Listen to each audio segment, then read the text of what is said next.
here and a few more trickling in, which is great. So I'll introduce Harriet here. My name is Paul Meyer. I'm the editor of Acres USA magazine.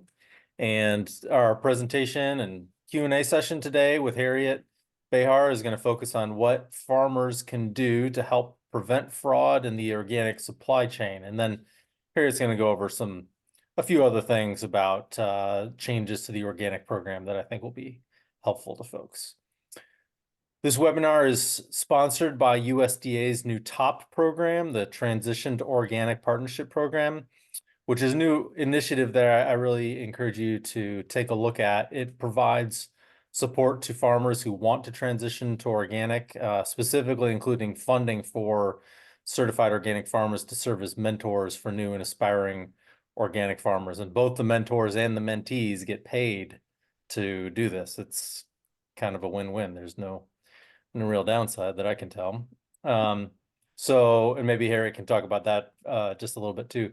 Harriet's been an organic educator at University of Wisconsin-Madison and Moses, and an organic inspector and in the organic industry for 40 plus years. She's visited thousands of organic operations.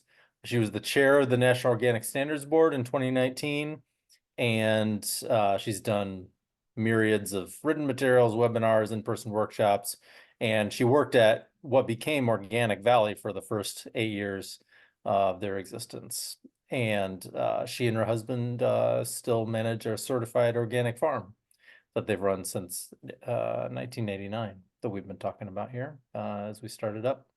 So the format for the webinar today here, it's going to present for 25-30 minutes, and then we'll have 10 or 15 minutes for Q&A from attendees. If you want to ask a question, that's great. Please type your question into the chat function here within the program, and we will gather those and get them to Harriet. And this webinar is being recorded. It'll be available within the next few days on our website, the Acres USA YouTube channel. You can find out more about us, of course, at acresusa.com. We also have a new member site, which is members.acresusa.com, where you can read all of the articles from the magazine. Some are free, most are for members / subscribers, but please check that out. And with that, Harriet, go ahead. Thank you. Yeah, hi everybody. So I currently work for the Organic Farmers Association. So I want to just mention that. Just a little bit about that. And we are a collection of certified organic farmers and supporters. And we provide a strong and unified voice for organic farmers in Washington, D.C. And it is really amazing how Congress will listen to farmers, especially those in their district. And we're all over the country. The other thing that we have is some workbook groups. And so if you're interested, there's my email, harriet@organicfarmersassociation.org.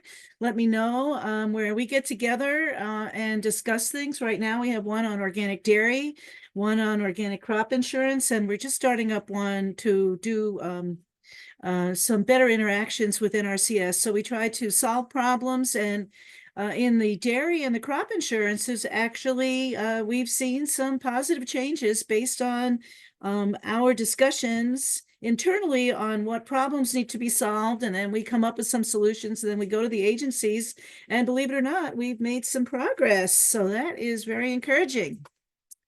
So today we're going to talk about the new regulations to prevent fraud, and there's a few of them. I'm going to talk a lot about strengthening organic enforcement. I'm going to go into what farmers have to do, how you can file a complaint, what the certification agencies are doing, and what is the NRCS doing. And then we, like Paul said, we'll have some time for questions. So two new rules that were put in place just this year, earlier in the year. One was origin of livestock, and that there was kind of a loophole where some of the very large dairy operations were bringing in non-organic livestock instead of, even though the rule kind of said that once you're certified organic dairy, all new dairy animals producing milk must be certified organic. So you're supposed to buy in organic heifers or calves or raise them yourself on your organic operation. But there was, I don't know, they found some loophole. Anyway, that loophole was closed. So then farmers are, the small family scale farmers are much more on a level playing field with the larger operations. The other one that came into was being implemented here in January, but there's a 5-year implementation time. So we really have a few years for that to be fully implemented. The outdoor access for poultry is the organic livestock and poultry standards, which had a minimum indoor and outdoor stocking rates, especially for poultry. Like there's a picture there of a porch. This is what a lot of operations, larger operations were doing. Whereas like family scale operations were actually letting the chickens scratch on land and eat green stuff, which is the main reason why they go outside. There's also just more animal welfare focused standards for transportation, physical alterations, and that sort of thing. So all of everything except the stocking rates and indoor and outdoor access for poultry are implemented right now, except for those poultry ones, just to give the other operations a chance to figure out how they're going to let all those birds outside. But the main one that I want to talk about is one called Strengthening Organic Enforcement, which was implemented in March of 2024. And this took many years to implement. It's was driven a lot by grain farmers who were finding problems with imported grain. It was really driving down the price, and it was also found that many of these grains were not really organic. They were coming from questionable locations. Like right now, we're still having the issue.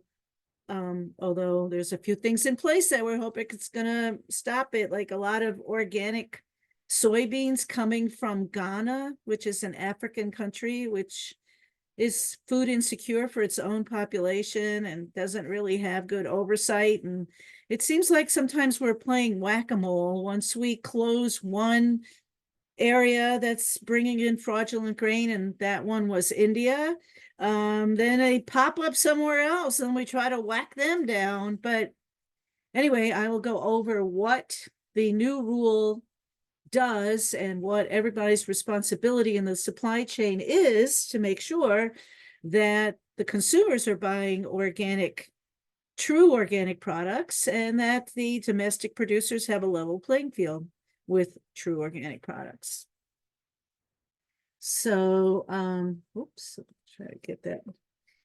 So what is a supply chain? This is the Strengthening Organic Enforcement is really based on this thing called a supply chain, and it is how food moves from the farm to the consumer.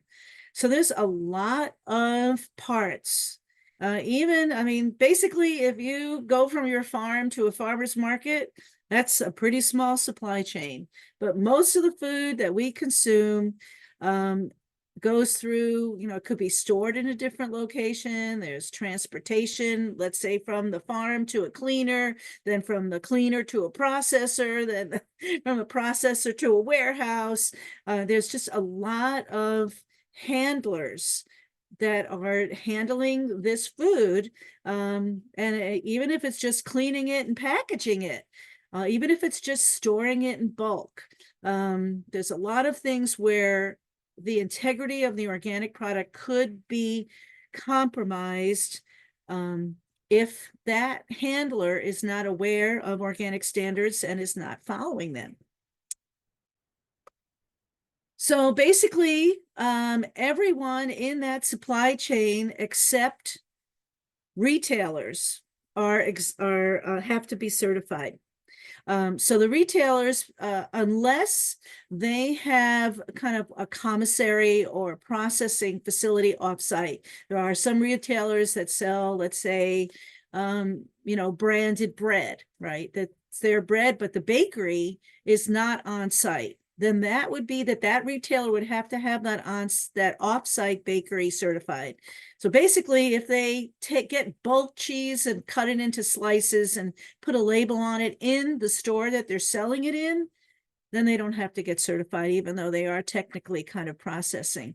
The other people that don't have to get certified are warehouses that receive retail labeled food that is that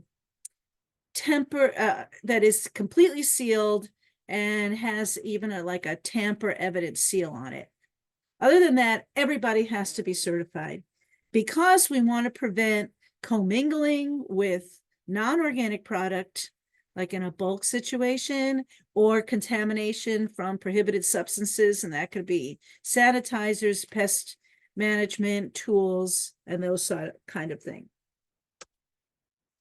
So what is required of organic farmers? So if you purchase any agricultural products from someone else that's also certified, and then you resell it as organic, it's your responsibility to make sure that their organic certification is valid. And I will go into how to do that. So if you're, let's say, a livestock producer, your organic livestock has to eat organic feed. If you're an organic grower of any type, the seed that you buy is supposed to be organic unless it's not commercially available in the variety or functionality or quality that you're looking for. And even if you have livestock, if you bring in hay, which is something that the cattle or goats, could eat, then that bedding must be certified too. So basically any raw or processed agricultural products. Let's say you run a CSA and you might bring in, let's say, blueberries, because you don't grow any fruit and you have a neighbor who grows these organic blueberries. Then you just, and you sell them as a little extra in your CSA box, or there's somebody who's got eggs and you add that on. It's your responsibility to make sure that those certifications are verified yearly. A lot of this was actually required before the Strengthening Organic Enforcement. That's what SOE stands for. So it's not necessarily a new requirement, because this is what organic certifiers were asking, but it is now in the regulation. It was not specifically listed. Just to make sure everyone is not confused, inputs such as fertilizers or pest management tools are not considered agricultural. Even manure is not considered agricultural, and these would not be certified organic. When you are buying those items, you need to ask your certifier or go to OMRI, and this is the Organic Materials Review Institute. There's their website, and they have a searchable database for brand name products. So the, the organic list for production is generic materials, not brand name products, but OMRI is brand name. I didn't bring any water over. All things that are OMRI listed are allowed, but not everything that's allowed is OMRI listed, especially if it's only regionally sold. So how do you search the Organic Integrity Database? This is something put up by the National Organic Program. This is where you would check for certified, did I miss something here? Yeah. You look for something certified. So a few years ago, I was trying to buy a certain variety of onion, not this variety, but, and I ordered it. It said it was organic. It was on Amazon, and I purchased it, and then I got it, and it didn't have the name of a certifier. They weren't in the Organic Integrity Database. So they weren't treated, so I was still able to use them, but I really tried to find their certification. This is a new part of the organic rule, is that even if they don't have a physical location, they still must be certified. So on Saturday, I went online and I was looking, I thought, well, I'm going to look for some organic red onions. And here I found some. okay, and I couldn't find anywhere on Amazon where they were certified. So I looked and it said sold by Great Basin. You see that second place. So this is the way I did my little search. So then I went on that organic integrity search. You see that first top arrow is where you go. You can just put in organic integrity database and it'll take you there and it'll come up. So then I searched for right here, the Great Basin Supply, because that was the name of the company, and no records available. So then I went on the internet and tried to find them, and I could not find them. So these seeds are not organic. And I believe there are these type of seeds available organically from reputable operations. So you could, then you just don't buy these and go look for them from somebody who is reputable. So I'll just show you one place. Johnny's Seeds, maybe those of you who are vegetable growers know who they are. I went on their website and I found their certificate right away. I could then see that they were currently certified. It's also in the organic integrity database. If you kind of scroll through the spreadsheet there, you'll see that. And you can see that they are currently certified because this is updated every like 2 days. So if they had been revoked or suspended, they would not be currently certified. And then, so this has to be done once a year. This is required of farmers now. Every time that you are buying an agricultural product as organic as required in the rule, either for feeding to livestock, for reselling, for using as seed, it's your responsibility to look them up, and that will be asked in your organic system plan on a yearly basis, not monthly, but every time you're buying from someone, just to check and make sure, because they may give you a certificate. Maybe they change certifiers, or maybe they decided not to get certified anymore. It's you who would lose your certification if you were feeding livestock feed to organic livestock that weren't currently certified. So good for you to protect yourself.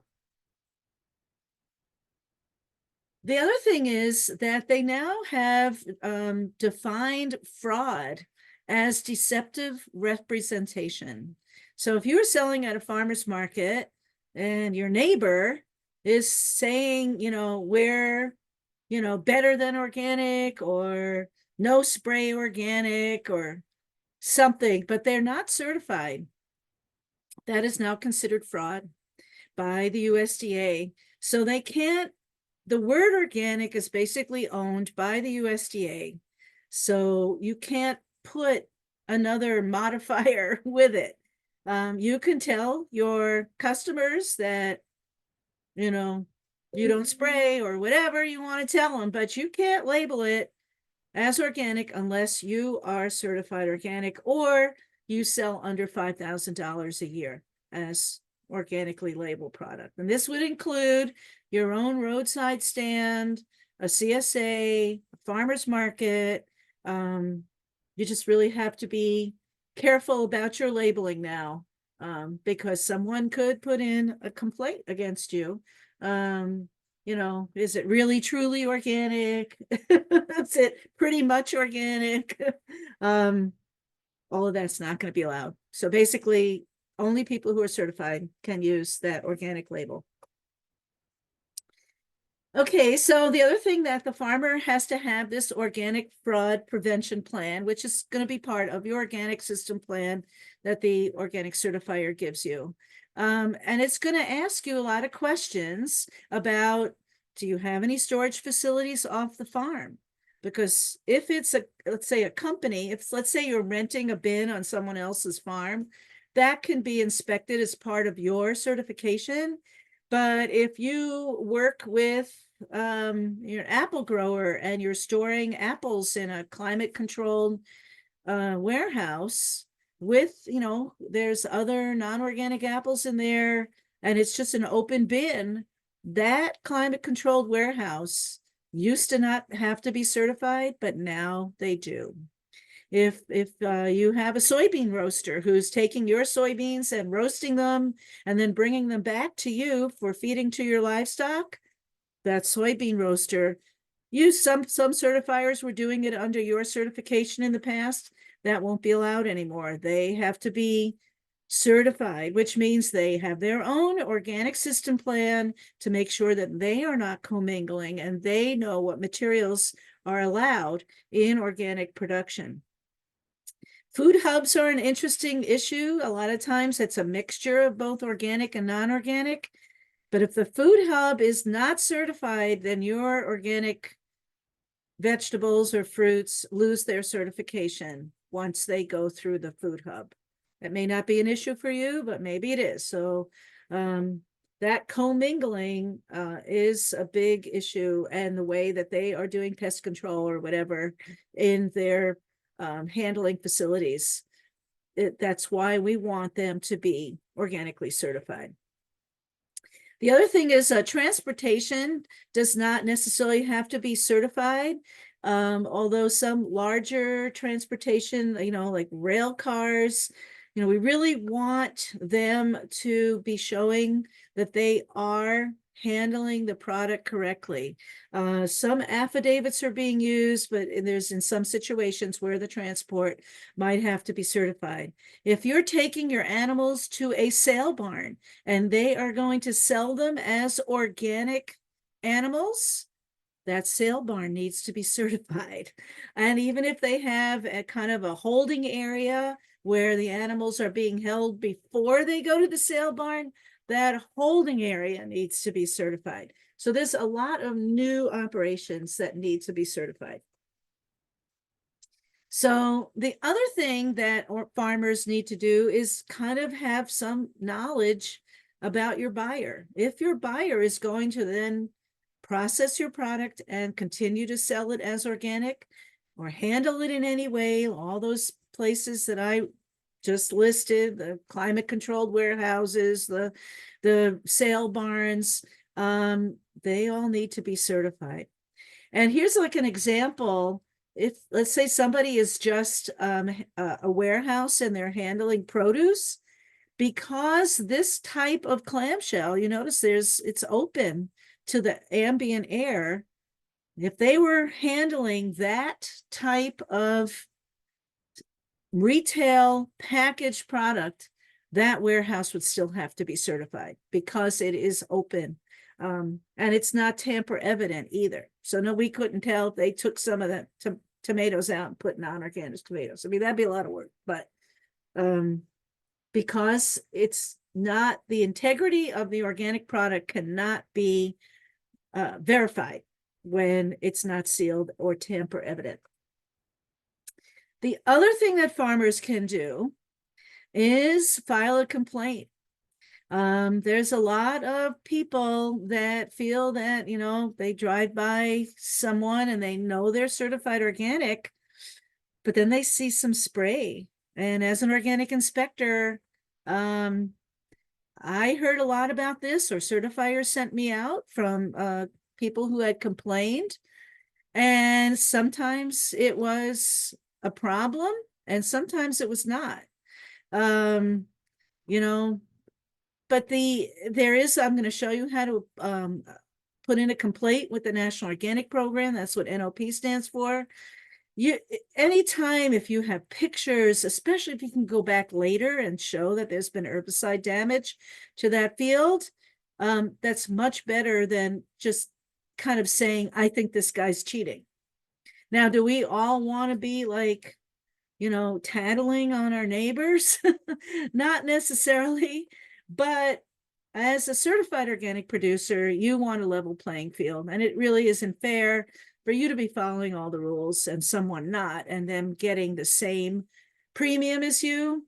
Also, you want to protect the trust of the organic label for the consumers, and make sure that every time they're buying organic food, that from farm to store, we know that organic integrity was protected. So, like I said, go back and see if there was herbicide damage. I have had people, I've gone to a certified operation that had a complaint and I found out that they were spraying fish emulsion. So, there's just not always a problem. So anytime that you can, have further information, especially let's say if you see the local elevator, when you put in your complaint, say, I saw the truck, it's located in this town, here's the contact phone number. It just helps the National Organic Program do a better job, and go right to the source where they can find out if there was a problem or not. And there's a place on this complaint form, you notice too, that it says that you can remain anonymous. So if that's an issue for you, that's right there, and they will not tell anyone that it was you that put in the complaint. But again, we are the eyes and ears too for the organic consumer. So if you really feel there's been a problem, then you should speak up. If you're out in a store and you see incorrect labeling, I couldn't find any examples, so I have one of correct labeling, where they actually, the certifier name must be on every retail packaged product. So if you can't find that, it's usually on the back. If you can't find that, then you can put in a complaint. And this is a super easy way for the National Organic Program to get someone compliant, because the certifier would never approve a package that didn't have their name on it. So if there was no certifier name, like those seeds that I first showed to you, then you know that there is a problem, that this entity is probably not certified, and they got the big organic word there. So we want to make sure that they are certified. Even this was something I felt very happy about, because it was based on a complaint that I made to the National Organic Program. Even like a sealed can, like green beans or sweet corn, but a lot of times they take those cans, they process them in a certified operation, and then they ship them to another location where they put the labels on. Now those labelers, even though it's a sealed can, because it's not retail labeled at the time that they received it, that operation has to be certified too, because that could be a place where there could be fraud. Who knows if they're putting the organic label on the right lot number. And there's all kinds of requirements too on what has to be on it has to have the name of the operation. It has to say organic. It has to have a lot number. If it's in a bulk storage, there needs to be the word organic on there, like this. If there's in a milk, they're making cheese, and they may go back and forth between organic milk and non-organic milk in that silo. While it has the organic milk in it, it must have that label. So this covers everything: rail cars, vessels, barges, grain elevators. This is the larger, supply chain. So everyone knows that it's certified and that it contains organic. So the certifiers also are required to having like a surprise inspection. And this is based upon risk, and they must perform a minimum number per year. It just depends how many operations they certify. If someone says, I can't have an unannounced inspection, because I'm at a dead end road and the bridge goes out, or whatever they say, then they can't be certified. So that is one of the questions that you're going to be asked. Can you have an unannounced inspection? They can give 4-hour notice before the inspector shows up. But if, let's say, one of your buyers, there was some question about what they were selling, and maybe they were mixing, organic and non-organic, something came up in their inspection or down the line, you may get an unannounced inspection as part of this supply chain overview. And remember, I said, so that would be everybody in that supply chain, all the bulk storage and shipping and processing, everyone back down to you. If your product had been listed as one of the items in that shipment that they were looking at. The other thing that the new rule has is it requires that certifiers talk to each other. So if the processor was certified by a different certification agency than you, the certifier who's doing that supply chain overview must share all their information with other certifiers so that supply chain overview is being done completely. The other thing that you're going to have to kind of put up with at your inspection is a mass balance where they'll figure out you have so many cattle. Did you have enough organic feed to feed them for a certain period of time? They may choose a year, they may choose 6 months, whatever it is. So they will make sure that what you're growing and what you purchased was enough to feed. The other thing, like even if you're producing vegetables, they'll be looking at, how many cases of these vegetables or pounds did you sell? Did you have enough acres to grow that amount? That's a mass balance. The other thing is there'll be a production record. They'll follow back from sale all the way through your storage, your cleaning, back to the field, and then back to the seed that you grew that from. And and if it had transplants, your greenhouse records, or if you bought them, then the certification of the people who grew those transplants.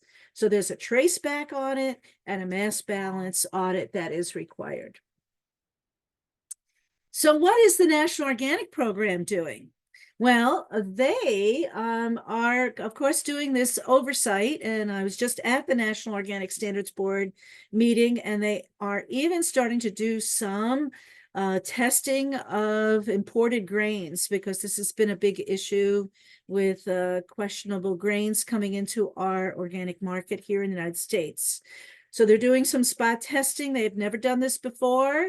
And they have put in place a huge amount of infrastructure with import certificates, and they're working with Customs and Border Protection. So now those people understand what the word organic means. But the other thing that they recently did, and this just came out, they have a retailer toolkit. So if you do sell direct to consumers or you sell to retailers, tell them about these new items that they can put up in their store explaining why organic should be trusted. And they have this 4 pillars of organic protected by a law. That's, unfortunately, the word regenerative or sustainable or no spray or free range don't have a legal definition, whereas organic does. It can be traced back from the store to the farm, just like I explained to you. It's inspected by experts who know what they're doing and what to look for. And maybe even the most important part, it is shaped by public input. So there's a lot of input from farmers and processors and consumers and veterinarians and everyone who's involved in organic does give public input. And I can tell you, as a former NOSB member, thousands of pages of public input, which helped shape what the final regulations look like. So you can download them, you can order them. It's all there for you to use. So the next thing we have is Paul is going to kind of run the Q&A session, and hopefully I can answer them. That's great. Thanks, Harriet. This is really great information. So if you have a question, please type it into that little Q&A box down at the bottom of your screen. I do have a couple thoughts or questions myself. Maybe while we're waiting to see if anyone has a question, could you just go over the top program just real quick for a second, specifically the mentor-mentee piece, because to me that's the most exciting part of it all. Well, and I can speak from experience because I'm a top mentor. Oh, great. Which I never even told you. Yeah, so it is very exciting. So the mentors can be a mentor for up to 3 years, and they work one-on-one with a mentee, someone who's in transition to organic. And we go and visit their farm, we discuss their operation. For me personally, my mentee is very enthusiastic and has big plans. So I have been trying to not dampen his enthusiasm, but try to bring some practicality and prioritization to what he wants to do, because that is something I've seen a lot by new farmers. He's pretty much new to farming, and he just purchased some land that was not organic, so he's in transition. um he gets very excited and wants to do everything all at once. And so I've been trying to say, let's like come at it in a more measured way, so you can actually, have a chance to learn from your mistakes. Because if you like implement everything all at once, you're probably not going to do everything in the best way. So let's maybe spread things out. And so that's kind of what the mentors provide, is like a mirror, and we have all this experience. And can you talk The other about thing just, is too, is we offer technical assistance. I've been very helpful to him in accessing NRCS and Farm Mhm. Service Agency, and when he will be ready, organic certification cost share. There was a grant from the state of Wisconsin where I'm located, where I helped him. We're still waiting to hear if he got a grant to help build his it was for agricultural operations, and he wanted to put up a pack shed. So it was a very good grant. So we're can you hoping. just talk real quick just about the payments? Like you get paid as a I mentor, do. like I think it's $3,000 a year, right? And the Yeah. mentee gets paid 500, right? And for that, you're required to get together with them how many times? At least 40 hours. Okay. And so I've been to his farm just once so far. But I think I'm going to try to go again at the end of May. But we have been meeting via Zoom, and we've met twice in person, once at the Marble Seed Conference and then once in Milwaukee at the National Organic Standards Board. So we've met a few times in person. But with, through, he has a Zoom account, and, so he was able to like show me all his plans, and some of it, I kind of get a little wide-eyed. Mhm. Well, there was one area where he was talking, and he was going to do some bulldozing, and of course the bulldozers said, well, we could just push the topsoil aside, and then we'll kind of regrade it so you can have better drainage here, and then we'll put the topsoil back. And I just was like, no. Mhm. You just will be, it'll take you 20 years to get the Yeah. same productivity out of that land once it's been so compacted, and that topsoil will never be, the same without many, many years of cover Yeah. crops. So he completely changed Yeah. his plan, but I didn't only just say what I thought. I gave him some NRCS publications, and I said, look, Mhm. it's not just me here, look at this. And Yeah. so I just felt that I wanted him to be able to problem solve on his own also. And really, he should have gone and looked on Google about what the effects of bulldozing is on agricultural land, because he was just trusting the bulldozer operator. Yeah. And also you as a mentor can have multiple mentees, correct? Yes, I think Sure. you can have up to three, Okay, great. but Well, one is plenty. yeah, I'm sure. But it's nice. It could be nice supplemental income for an experienced organic farmer. Yeah, We it do have a could. And couple. actually, I used to run the mentoring program at Moses, and it was nice when, let's say, like, were two fruit growers under a very experienced fruit grower. Those people, the two mentees, became good friends, Yeah. and they visited each other's farms too. So it was nice Hmm. to learn from other people's challenges as well. Hmm. We do have a couple questions. I think they're all from Ronald in Uganda, who works with a pool of organic farming cooperatives and organic organizations and wants to get in touch, basically. Do you have your email there somewhere? Yeah, it is. We can go back. Let's see. maybe on the first slide or something. It was in like the third slide. So sorry I make you look at it like that. Don't look until I tell you to look. There. It's Harriet at Harriet at Organic Farmers Association, all no dots until you get the .org. Okay. It's kind of a And long one, then, but yep, and then I think Ronald has a question as well. National Organic Standard Board stance on ammonia extract and fraud concern. Shouldn't it be in the OMRI type certifier's responsibility to ensure the product is truly organic? yeah, so there is actually something, the National Organic Standards Board did recommend that ammonium extracts not be approved as an input. And so it has not actually gone into regulation right now. The National Organic Program is looking at it because it kind of short circuits the kind of feed the soil, not the plant kind of thing. And also it's pretty much impossible to do any kind of testing to tell the difference between a synthetic ammonia extract, one that's been produced through synthetic means and a natural one that's been Right. produced through fermentation.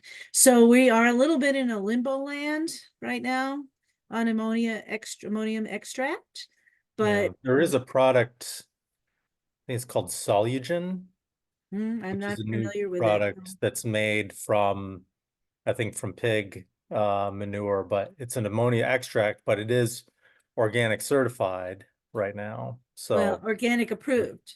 Prairie approved. Okay, there you go. Well, Yeah. that might change. We're waiting to see. I mean, right now, until if it was shown to not have any synthetic substances and have been produced in a way that was allowed. But I know the National Organic Standards Board was looking to not allow these for those two reasons. Yeah. That the other thing too is that when you use a super high form of nitrogen on your soil, it really does change the balance of that soil biological life. And if you don't have a good balance between the fungi and the bacteria and the protozoa and everybody is feeding on each other, and it kind of throws things out of whack. And so we really want the soil biology to be feeding the plant. So you want to have that be well balanced rather than just kind of like a big shot of nitrogen. This would be the same conversation about like a sodium nitrate, Chilean nitrate, like a 1600. Because this ammonia product I know is like 500, so it's not as much of a high boost of, No, junk right. I food. think my pelletized chicken manure that I spread is like a 543. Okay, yeah. Um, if anyone else has any questions, maybe just real quick, I'll ask what do you know any of the history of how this program, how these changes, the SOE changes came into being? I mean, was it are basically I'm wondering were big organic farms in favor of this or were they fighting against it? It seems to add quite a bit of regulation that they might actually be in favor of because it could keep smaller producers out. Or I'm wondering about the supply chain. If, you Um, need so many more certifications for that, if it's gonna make it more difficult for organic producers. it was actually the smaller family scale farms that wanted these changes. Mhm. They wanted the animal welfare because they were having to Sure. get two certifications to prove that I mean, because the organic rules alluded to animal welfare. They said humane treatment, but there was no definition of what they meant by that. Yeah. I just turned off my phone. So, and then the same with the origin of livestock. Maybe they didn't like that, but that wasn't that big of a deal. But with the Mhm. strengthening organic enforcement, this was definitely pushed by um, the organic grain farmers with the problems with imported grain, that we Mhm. really needed this. But I mean, there was fraud found in organic pineapple, and Yeah. the National Organic Program deputy administrator she was kind of funny at the NOSB meeting. She said that many of the people now in the supply chain are going through the grieving process. And so first they were angry, Yeah. but now she said many of them have come to acceptance. And since January, they've had more than 1,800 new handlers Hmm. come into organic, and most of them are these large warehouses. She said there was a lot of problems with wine. The wine Hmm. importers, all those importers now have to be certified. And then they found in our regulation, which is different than the European Union, if you label a wine as organic, you cannot add any extra sulfites. If you add extra sulfites, which are more of a kind of a preservative, then it's wine made with organic grapes. It's like the third tier of the Hmm. organic label. And so now they found all of this wine that had been coming in labeled as organic because these importers were not certified. All of a sudden, they're like, wait a minute, you're telling me I have the wrong label on this? I've been doing it for years. Well, yeah, you're going to have to talk to your suppliers and they're going to have to become compliant with our label. Hmm. So when if they know that they're, because the importers, their names are usually on those wine bottles, so they can have some control over the label that's getting put on that wine. Yeah. Great. But they've gone through the grieving process. Yeah. Well, thank you again, Harriet. That's all the time we have for today. Thanks again to the TOP program for sponsoring this. You can learn more about TOP at just Google USDA TOPP. And Art, isn't Acres having a field day in Oklahoma? We are. I was going to mention that. We've got an organic field day in Oklahoma, June 6th, at Triple S Farm in Hydro, Oklahoma. And then we're having another event July 15th, one-day event in Viroqua, Wisconsin, just down the road from you. It's our new owner, Taylor Henry, is there in Viroqua. And then our big event of the year is December 2 through 5th, 2 through 5 in Madison, where our conference will be. So Great. thanks again. And this webinar will be up online soon, and we'll see you soon. Okay. Bye, Paul. Thanks. Bye.